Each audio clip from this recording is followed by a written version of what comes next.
Hi, it's Finn here. Let's make a beautiful tag together. I've got some chipboard tags and leftovers of my Southampton Butterflies A3 background paper. Well, when you have a big paper, usually you have some scraps. So making smaller projects is a great idea to use that. I started with putting a coat of soft gloss gel on the top of the chipboard tags. They are basically nice and thick and ready to go, so I didn't need to prime them or do anything. Now I just need to make sure they will fit on my scrap of decoupage fiber, and I put a coat under the decoupage fiber and then on the top to seal it, just like in any decoupage technique. Decoupage fiber is not regular paper, it is more like a synthetic fabric. And it means it's very hard to make wrinkles or to rip it by accident, which is great for the beginners. Then I need to dry my tags very well, and I need to cut off the excess of the paper. You can use craft knife or scissors, whatever you feel like. And it kind of works very easy and quick. Decoupage fiber is a great product for people who would like to try mixed media or home decor, but they are not great fans of traditional rice paper or decoupage paper. This is a bit different animal, and that may be something you will like.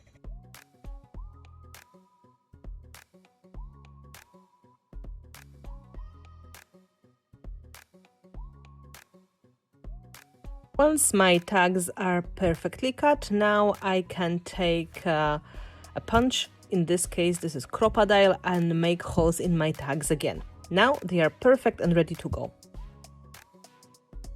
This tag is inspired by Ember Dusk effect paste set, and this one has Phoenix effect paste, which is beautiful, rich and glittery, and pearl effect paste Dusk, which is opalescent and very creamy and very subtle comparing to the first one.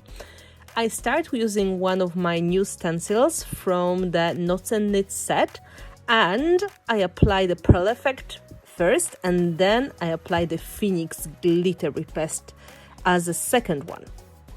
My plan is to have lovely transition of the effect, so there's pearl opalescent effect on the top, transitioning into glitter and full sparkle. For good measure, I added a bit of the effect of the glitter on the top as well. You know, the more the bling, the better.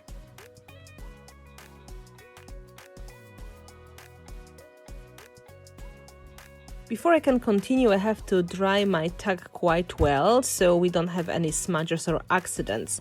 In the meantime, I can use some distress ink, walnut stain to finish the edges of my ephemera person, a great steampunk girl, and to make it look beautifully and finished. The drier the paste is, the more of the opalescent effect you can see and more of the glitter you can see. I love how subtle it is.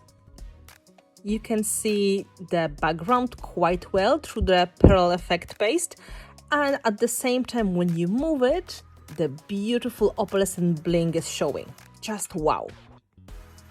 Once the paste is dry enough, I can take my heavy body gel and my elements and to glue them on the top of the tag. I start with the larger bits and pieces, and these are resin elements I made using my molds, for example, tapes and labels, and to create quite big and sturdy construction that will be the base of my composition.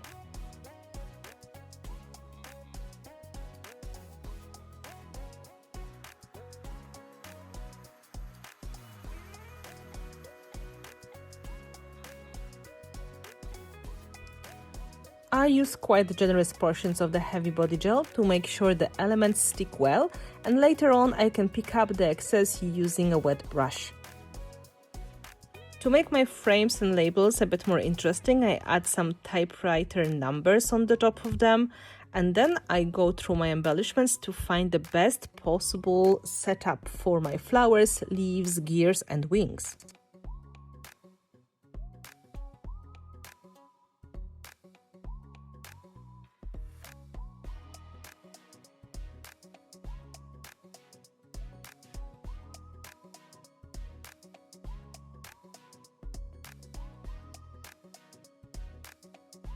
When working on the composition, it's a good idea to use your focal point, in this case paper doll, to check the final look and to see how much space you really have.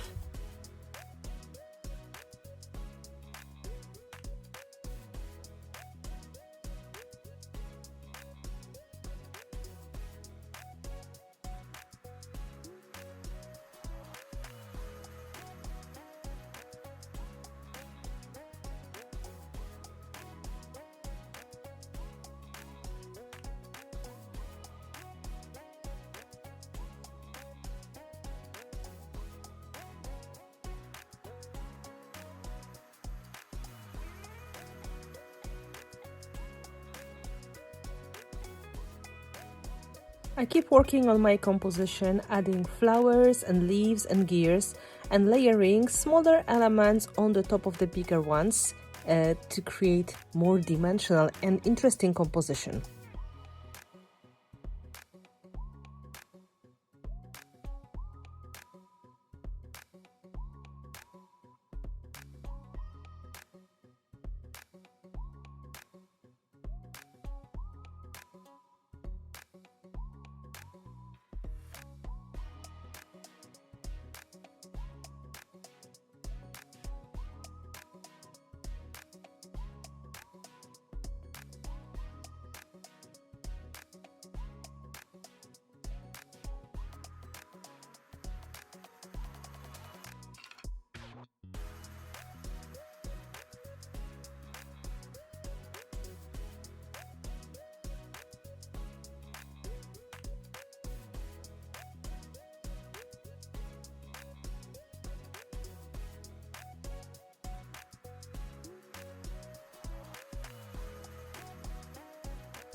To stick the larger flower, I need to support it with a bit of cardboard.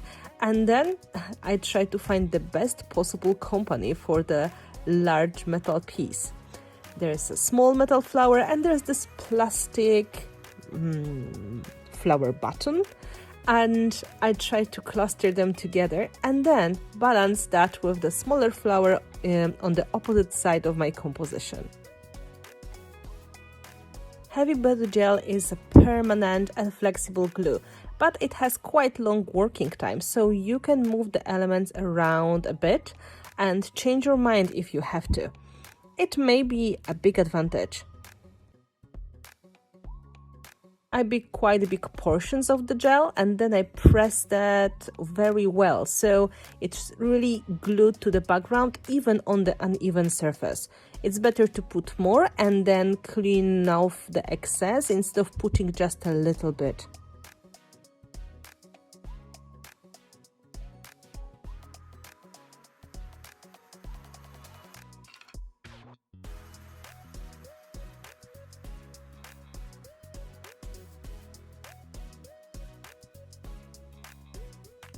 I add the metal wings and I dry my composition really nicely before going to the next step. I want my elements to be completely attached and completely permanent.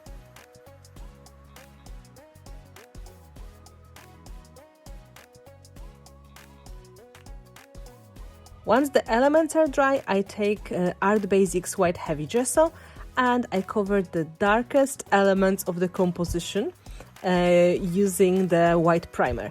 This way they will look very similar to my resin elements and it will be easy to put lighter colors on the top of them. I try to keep my gesso mostly on the embellishments, but if I go outside of the lines a bit, it's not a problem.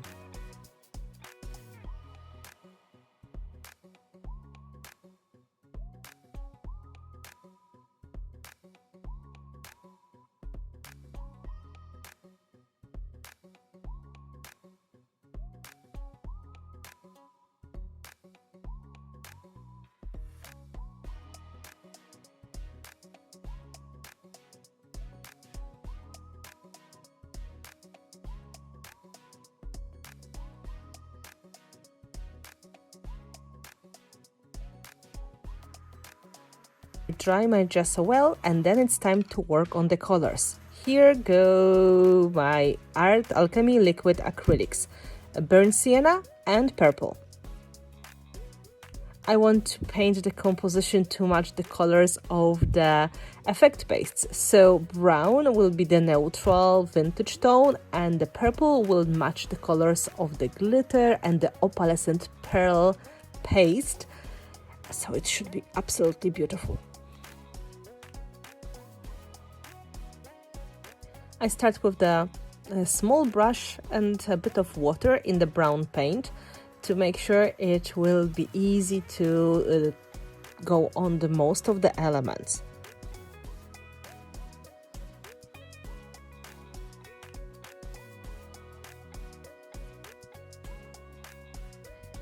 When the brown paint is still wet, I go with the purple paint, and if they mix with each other a little bit, it's okay. That will give us nice mid-tone between the two, and they're not going to make ugly matte color. Browns and purples work quite nicely with each other.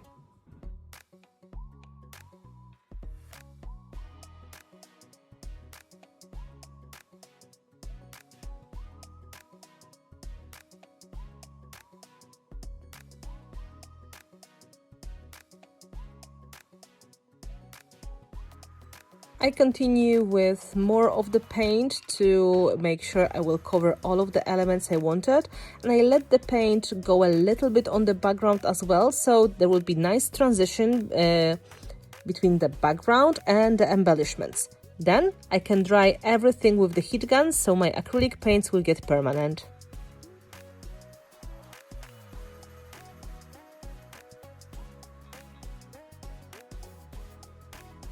Once the paints are dry, I want a little bit of the red accent, and for that I took Red Flame Metallique wax.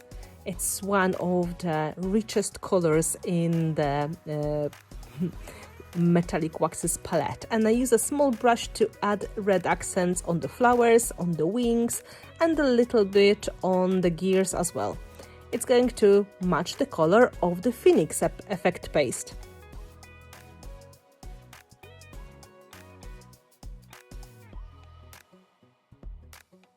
After the wax, I want to add a bit of glitter, and for this, Phoenix effect paste is perfect choice.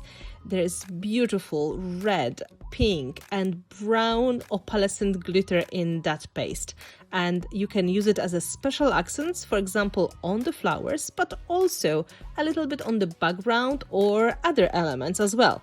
After drying, the shine is just amazing.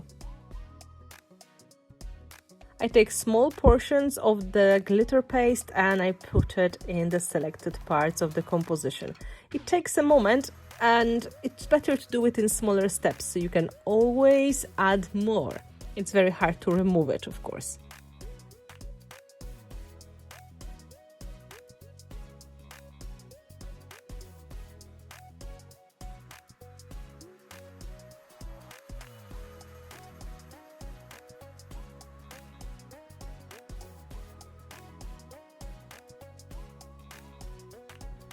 For extra definition and the finishing highlights, I will use Celestial Metallic Wax, which is a warmer pearl tone, and I rub it with my finger on the top of embellishments to give this nice highlight. It's going to make the whole composition a little bit lighter and definitely more dimensional. Light highlights make the depth more dramatic and they make the elements pop. This color is semi-transparent, so you don't have to worry you will cover too much. But even if you do, you can always add a drop of the color on the top as well.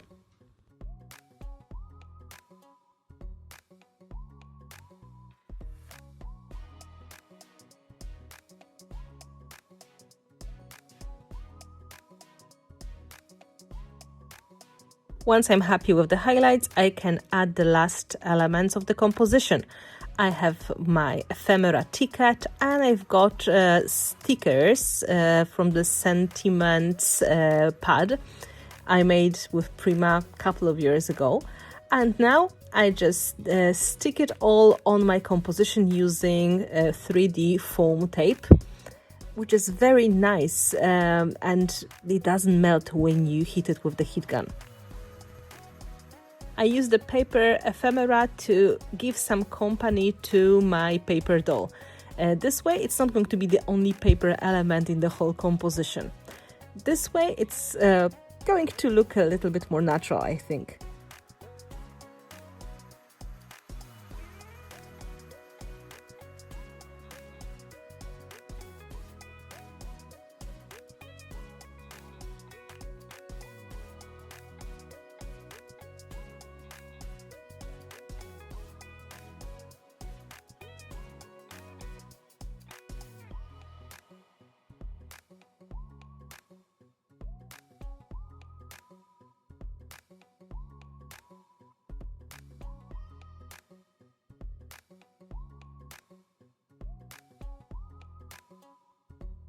Support the paper doll, I put a couple of layers of the 3D foam tape and make sure it's going to be in the right position.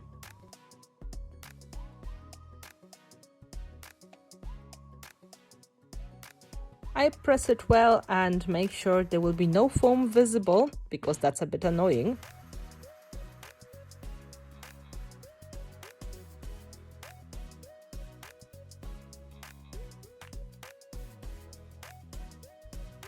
I also repositioned the ticket and the text a little bit because they were not exactly the way I wanted. Well, that happens. And then I take the same walnut stain distress ink and I add a little bit of the ink on the edges of the tag.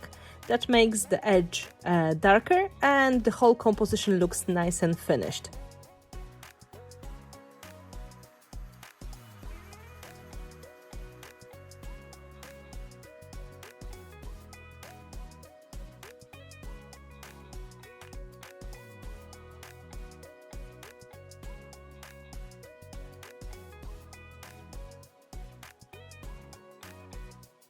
As my finishing touch, I decided to add a metal star on the top of the paper doll. So it's a nice whimsical element and quite nice metal accent, I think.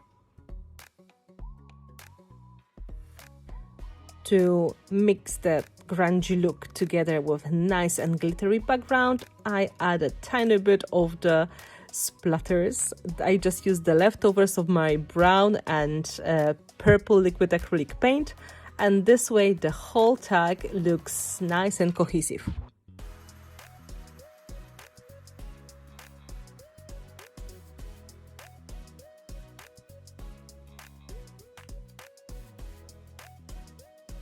Dry everything well and it's time to admire the tag.